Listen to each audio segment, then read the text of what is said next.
लोगों के YouTube channel पर। आज के इस YouTube चैनल में आपको कई सारे सवाल देखने को मिलेंगे जिससे बहुत मज़ा आने वाला है, तो अंत तक बने रहिए। तो हमारा आज का इस सेशन का पहला सवाल है 9 number. ABCD is a rectangle, sides 36 centimetre and 90 centimetre. एक रेक्टेंगल है जिसका ABCD रेक्टेंगल है जिसका साइड है 36 सेंटीमीटर और 90 centimetre. P is a point on BC, और BC में BC मतलब उसका जो लेंथ है वो BC है, उसमें एक पॉइंट है P। तो हमें बताना है which is one of the longer sides such that BA equals to 2PD, the length of BD। चलिए इसे सॉल्व करते हैं। देखिए हमें करना कुछ नहीं है, ये देखिए ऐसा कुछ डायग्राम बनेगा हमारा सवाल का। तो ये ABCD जो हमारा रेक्टेंगल है उसमें BC पे एक पॉइंट है P, ठीक है, और यहाँ पे PA जो है ये हमारा लिखा हुआ है PA equals to 2PD।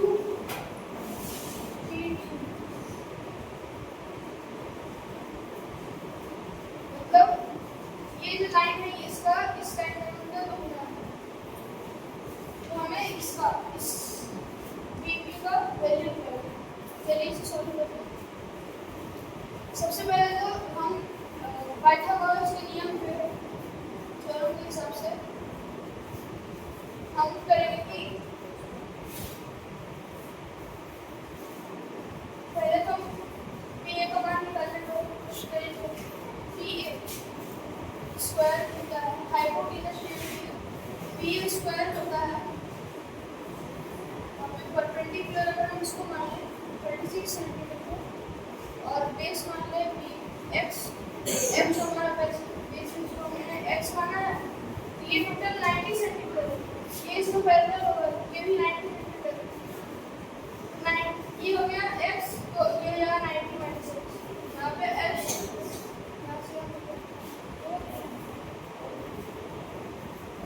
तो PA स्क्वायर हुआ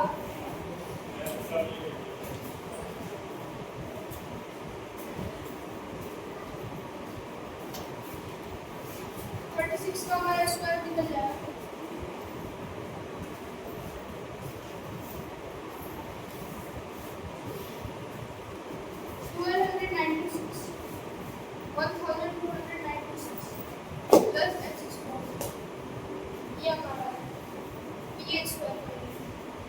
ये हो गया हमारा इक्वेशन नंबर 2। अब इसी प्रकार अगला हमारा जो ये ट्रायंगल जो हमारा बन रहा है पाइथागोरस थ्योरम के हिसाब से जो PD होगा PD स्क्वायर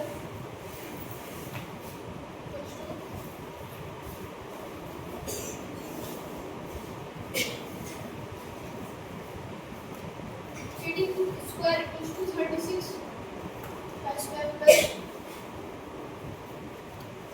90 माइनस x जो इसका बेस है उसको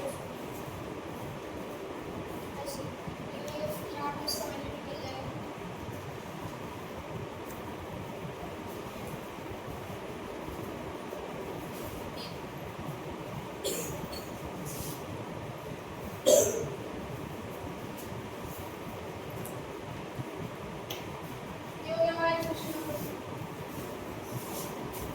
अब हम क्या करेंगे, जबकि PA जो हमारे question number 1 PA equals to 2PD है, PA का वैल्यू है PA स्क्वायर का वैल्यू है ना PA equals to 2PD, means यहाँ पे 2PD होगा, तो PD स्क्वायर है यहाँ।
80 है,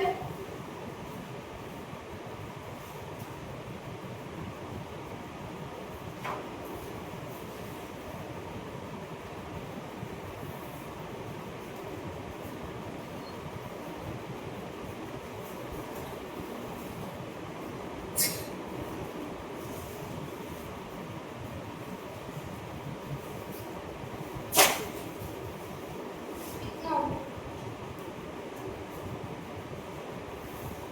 तो अब हम इसे सॉल्व करेंगे।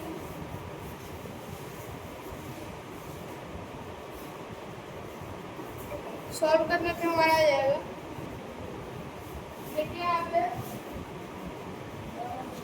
आगे वाला ग्रुप यहाँ से देखिए पीडी का यहाँ पे अगर इसको सॉल्व करेंगे 2 का स्क्वायर होगा 4 और पीडी का स्क्वायर से पीडी स्क्वायर पीडी स्क्वायर का वैल्यू हमारे पास है इतना, तो इसका वैल्यू यहाँ पे ऐसे पुट कर देंगे और इसको ऐसे चलिए इसे सॉल्व करते हैं। तो यहाँ पे पीडी स्क्वायर यहाँ पे लिख देंगे 4 इंटू पीडी स्क्वायर का वैल्यू दिया हुआ है 12 में 96 प्लस 90 माइनस एक्स स्क्वायर और इसका वैल्यू हमारे 1296 प्लस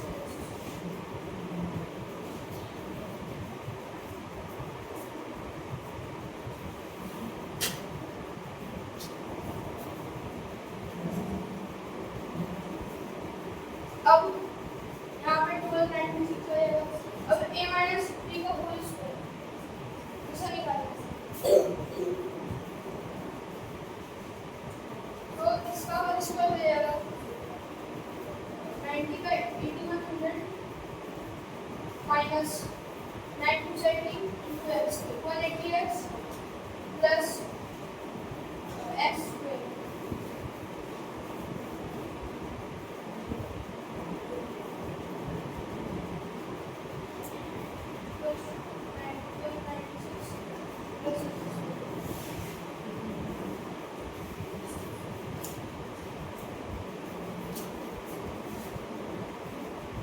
अब 96 प्लस 8100 इन दोनों को जोड़ेंगे यहाँ पे होगा 6 यहाँ पे हो गया 9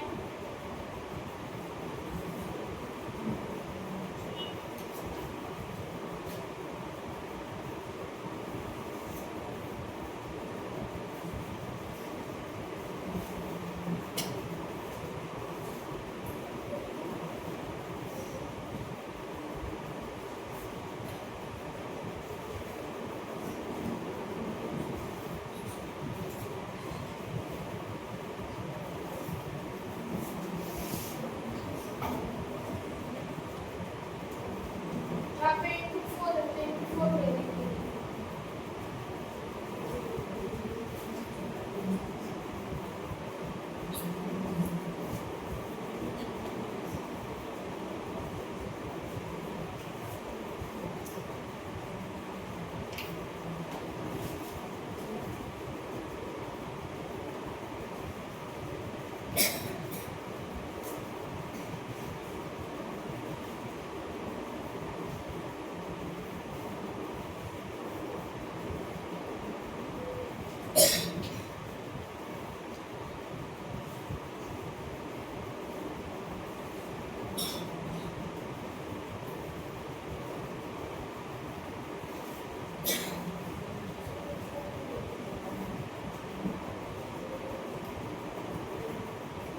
अब उसको इधर लाएंगे और x स्क्वायर तो हमारा टोटल आ जाएगा। टोटली ये सब करने के बाद हमारा आ जाएगा और यहाँ पे टोटल इतना आ गया कि यहाँ पे 1296 रहेगा तो माइनस हो जाएगा तो यहाँ पे बचेगा इतना, इससे पीछे लिख देंगे। अब इसे मतलब सिर्फ से आना है इक्वेशन। अब 720 रह जाएगा और x स्क्वायर 4x स्क्वायर के पास आएगा तो यहाँ पे हो गया 3x स्क्वायर 4x स्क्वायर में x स्क्वायर घटेगा तो हो गया हमारा 3x स्क्वायर। अब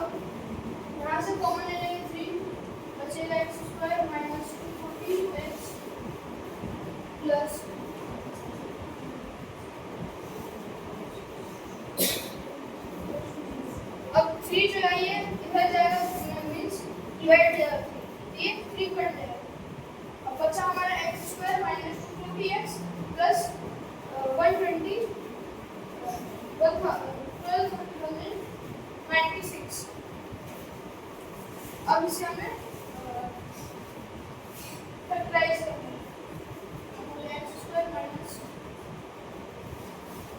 अब 240 को जब हम फैक्टराइज करेंगे तो हमारे पास बचेगा टोटली 72 और 168। 70 प्लस माइनस 168 प्लस, अब यहाँ पे कॉमन निकाल देंगे, x यहाँ पे कॉमन आ गया, x माइनस 70 यहाँ पे हमारा कॉमन आ गया 168, तो यहाँ पे बचेगा x माइनस 70 इक्वल्स टू हमारा हो गया 0।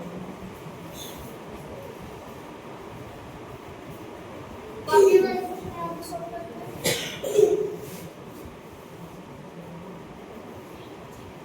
अब x माइनस, अब यहाँ पे x माइनस 72 x माइनस 72 है, तो x माइनस 72 कॉमन और इधर बच गया x माइनस 160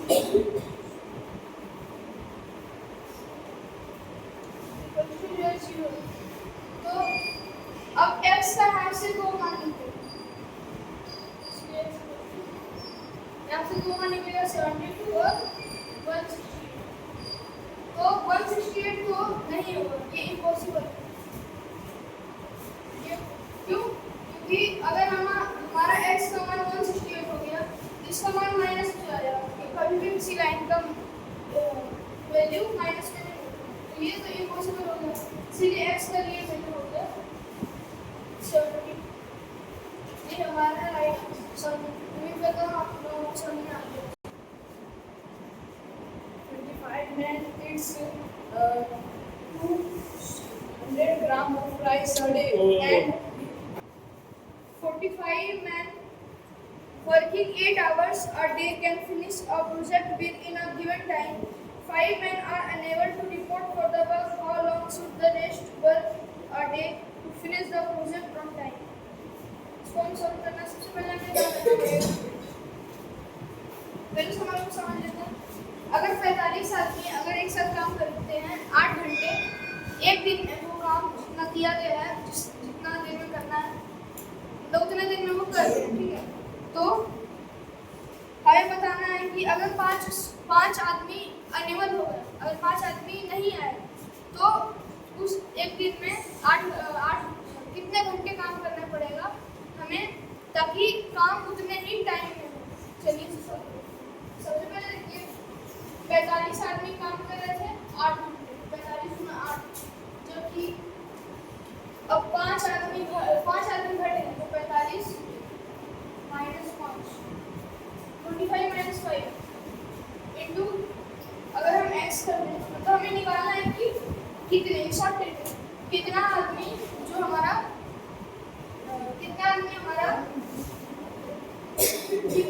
कितना देर लगेगा, कितने घंटे उस काम में मतलब बढ़ाने पड़ेगा, जिससे कि वो काम उसी समय करेगा। यहाँ पे 45 8 14 x, तो 8 5 से 40 हो गया, 5 से कट गया 9, इसलिए x हो गया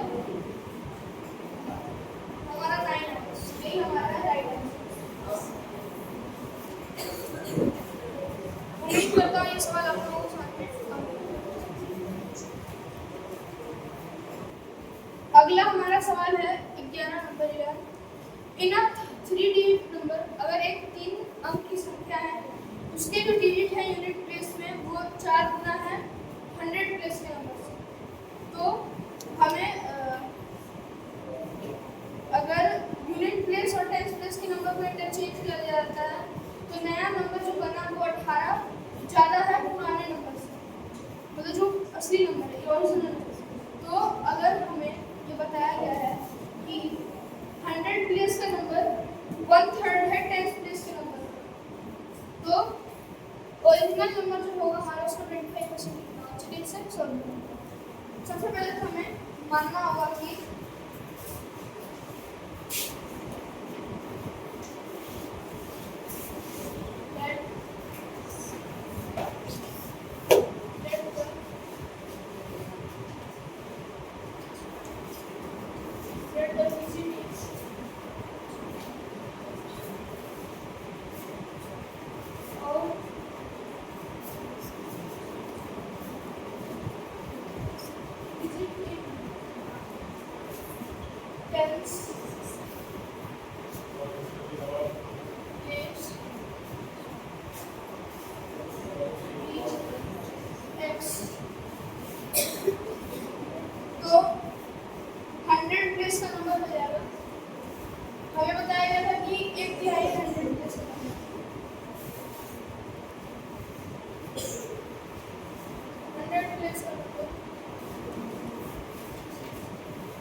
हमारा x है।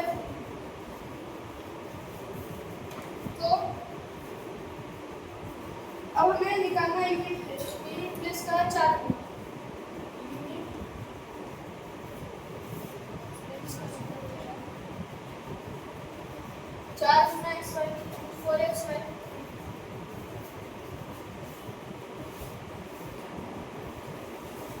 अब हमारा यूनिट प्लेस 100 प्लेस निकल गया, तो हमारा जो ओरिजिनल नंबर होगा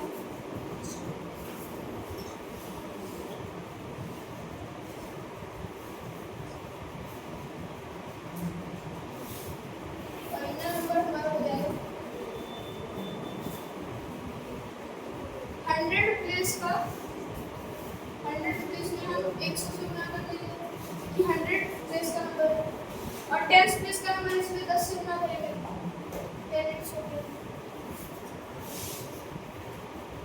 और यूनिट प्लेस का नंबर 1 से गुना करना था, पर ऐसे नॉर्मली तो नहीं करेंगे, 1 से गुना करने में सीधा ही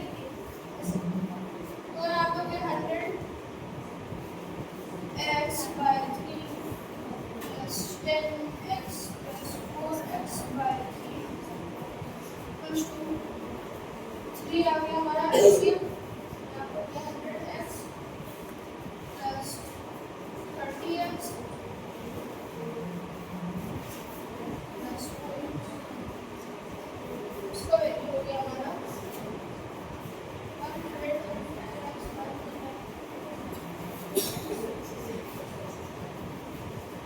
ये हो गया हमारा ओरिजिनल। आगे हमारा अब प्लेस को टेंस हमें बोलता है क्वेश्चन में कि जो हमारा न्यू नंबर होगा वो टेंस प्लेस और यूनिट प्लेस के नंबर को इंटरचेंज कर दिया जाएगा, तो हमारा न्यू नंबर बनेगा। तो टेंस प्लेस का नंबर और यूनिट प्लेस का नंबर को इंटरचेंज कर देंगे, तो न्यू नंबर हमारा हो गया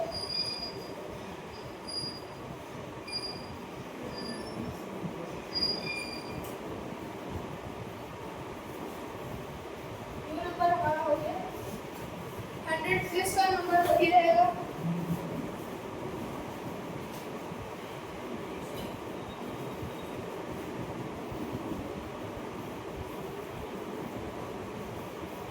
x/3 into 100 प्लस अब यूनिट प्लेस का जो नंबर था वो टेंस प्लेस का नंबर बन जाएगा, मींस 10 गुना 4x/।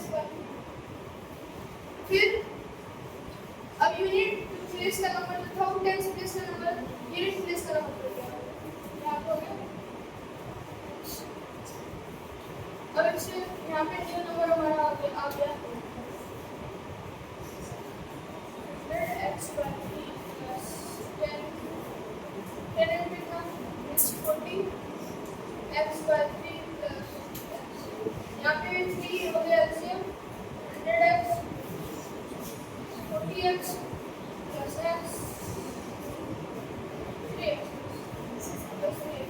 अब इसका वैल्यू आ गया हमारा 143x वैल्यू। अब यहाँ पे डिफरेंस बता दिया गया हमारा कि डिफरेंस 18 आप लिखेंगे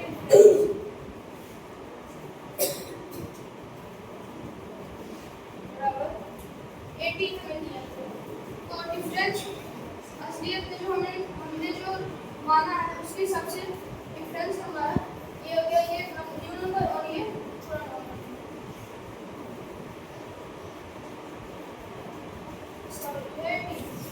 यहाँ पे हो गया। अभी दोनों को घटाएंगे 3 एलसीएम होगा 3 और 143 को 134 में घटाएंगे ताकि हमारा 9 है 80।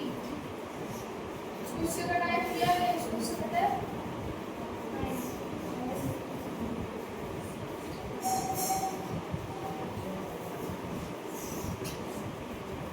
3x x का वैल्यू आ गया 6, तो ओरिजिनल नंबर हो जाएगा। अब हमें निकालना है, मेरी निकालना है कि ओरिजिनल नंबर का 25% कितना होगा। ओरिजिनल नंबर में 25%। ओरिजिनल नंबर है पहले लिख देंगे 25% of original number equals to 25/100 into original number हमारा दिया गया है 134/3x 134/3x। अब इसको सॉल्व करेंगे, यहाँ पे होगा 25/100। अब 134 x का वैल्यू हमारा 6, यहाँ पे 2 25 से कट गया 4 का 2, इसको काट दिया 2 और 2 से कट गया 67। हमारा राइट आंसर आ गया 67। उम्मीद करते हैं सवाल को समझ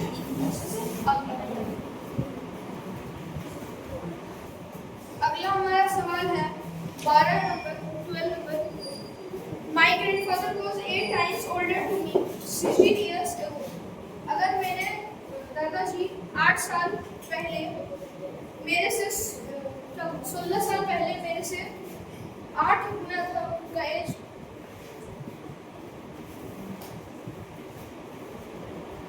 अगर वह अब 3 गुना हो चुका है मेरे से 8 साल बाद, अभी से 8 साल बाद उनका एज जो है 3 गुना हो चुका है मेरे एज से, तो 8 साल पहले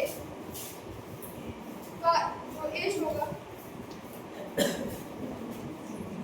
मेरा और मेरे ग्रैंडफादर का रेशियो क्या होगा। चलिए सर बिना समय गवाए सॉल्व करते हैं। सबसे पहले हम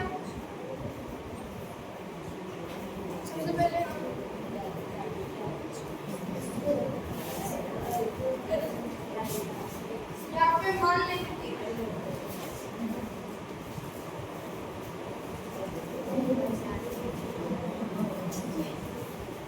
16 साल पहले जो मेरा एज था वो x था।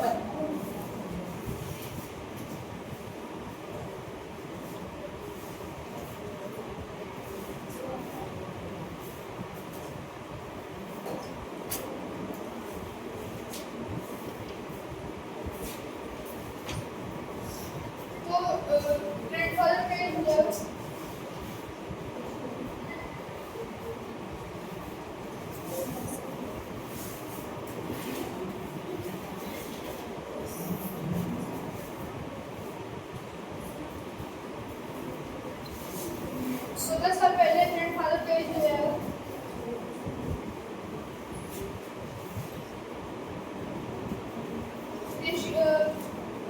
सवाल की सबसे ज़्यादा 8x 8 गुना यहाँ पे 8x। अब यहाँ पे अगला अब हमें बताया गया है कि इसे परसेंटेज निकालना है। x + 16 साल पहले का एज है x, तो अपनी परसेंटेज हो जाएगा x + 16। तो ग्रैंडफादर का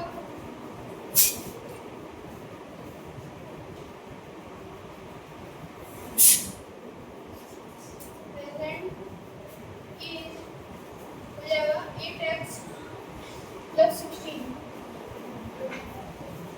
अब 8 साल बाद का एज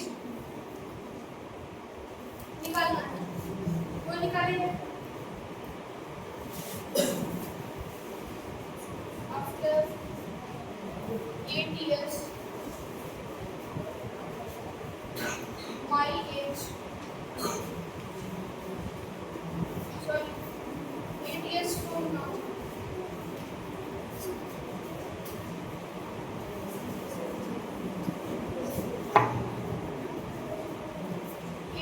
years from now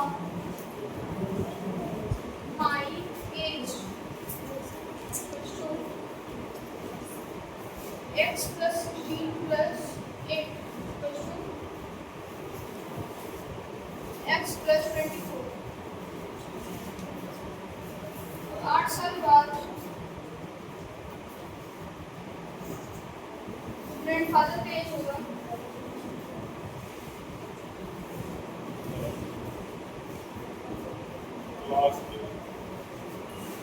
वो हो जाएगा 8x प्लस यहाँ पे भी 24, 8x प्लस 24, 8 जोड़ देंगे तो 8x प्लस 24 हो जाएगा। अब हमें बताया गया है कि 8 साल बाद जो हमारा एज का रेशियो मतलब था वो 3 गुना हो चुका था। ग्रैंडफादर का एज मेरे एज से 3 गुना है 8 साल बाद। तो इसे इस इक्वेशन को बैठाएंगे सबसे पहले अकॉर्डिंग टू क्वेश्चन। मेरे एज में अगर हम 3 से गुना कर देंगे वो ग्रैंडफादर का एज होगा। अब इसे सॉल्व करेंगे।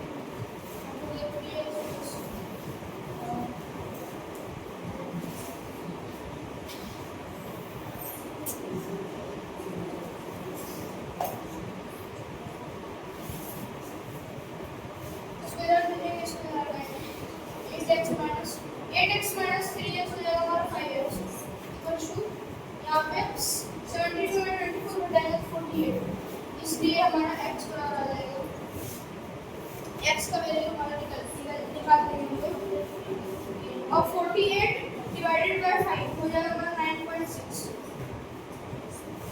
मतलब प्रेजेंट 16 साल पहले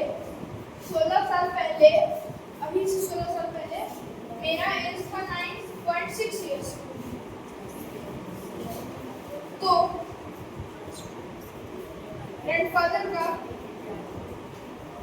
16 साल पहले का एज हो जाएगा मेरे एज से 8 गुना, मतलब कि 8 गुना 9.6। यहाँ पे आगे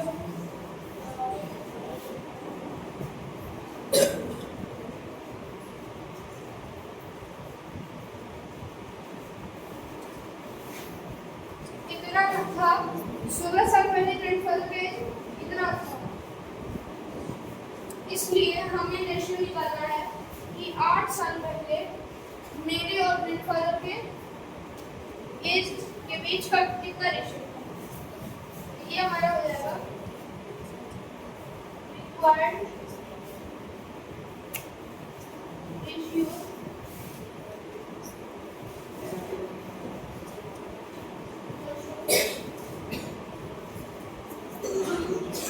इस 16 साल पहले का एज है। अगर हम इसमें 8 जोड़ देंगे मतलब अगर अभी से 16 साल पहले का एज ये हमें दिया हुआ है, इसमें अगर हम 8 साल जोड़ देंगे तो 8 साल पहले का एज दीजिएगा। इसलिए हम पहले तो अपने उम्र में अपने एज में 8 साल जोड़ देंगे, फिर रेशियो निकालेंगे तो क्या ग्रैंडफादर की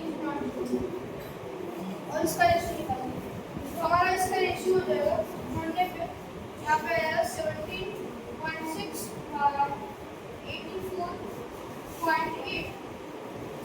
अब पॉइंट से पॉइंट कट जाएगा, इन दोनों को कटाने पे कट जाएगा ये हमारा 11/50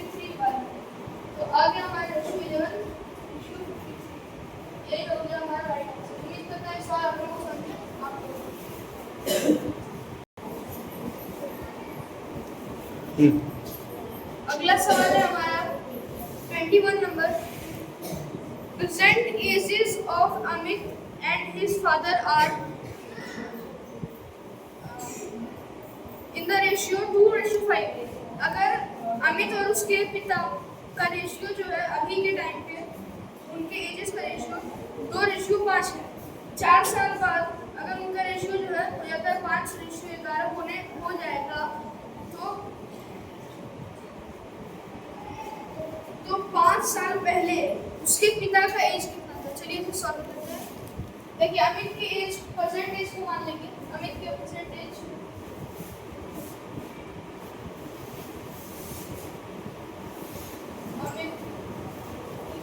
को मान लेंगे 2x। उसके फादर का परसेंटेज हो जाएगा 5x। यहाँ पे उसका रेशियो है 2x/5x।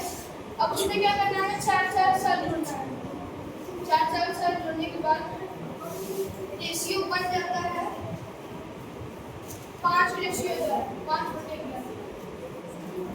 तो सॉल्व करेंगे।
x का वैल्यू जो हो गया हमारा 8। तो x का वैल्यू अगर 8 है तो उसके फादर का 5 साल पहले का एज होगा।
अगला हमारा सवाल है 10 number. A line is divided into 3 parts। एक लाइन है इसको 3 पार्ट में डिवाइड किया गया है। फर्स्ट पार्ट जो है वो 2/3 है सेकंड पार्ट का। अगर तीसरा पार्ट 1/2 सेंटीमीटर है पहले पार्ट का और 2 सेंटीमीटर छोटा है दूसरे पार्ट का, वही थर्ड पार्ट। तो हमें निकालना है कि लाइन टोटल कितना लंबा है। चलिए सर सॉल्व करते हैं। सबसे पहले हम मान लेंगे सेकेंड पार्ट की x है।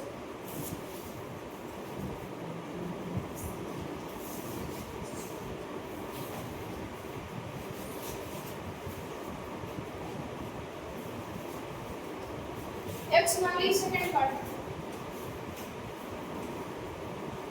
तो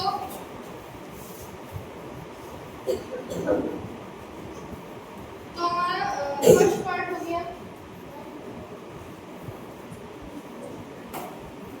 फर्स्ट पार्ट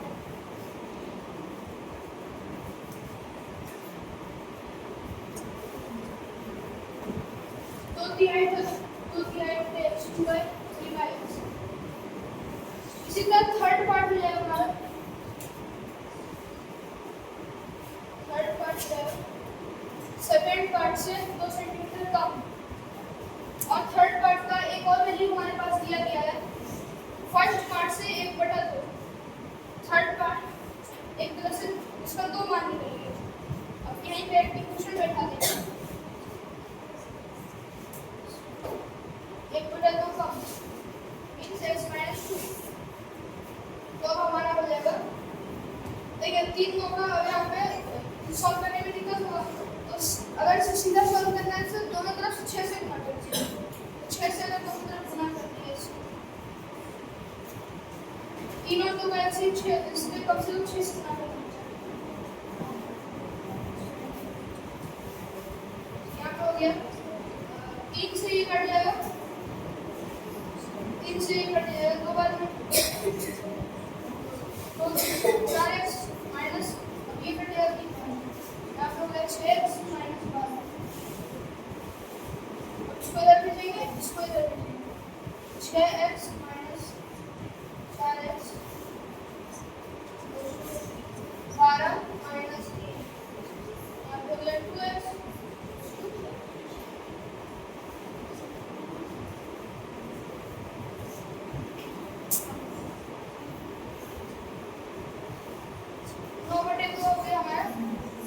x का वैल्यू तो हमें निकालना है, टोटल जो लेंथ होगा उस लाइन का वो कितना होगा।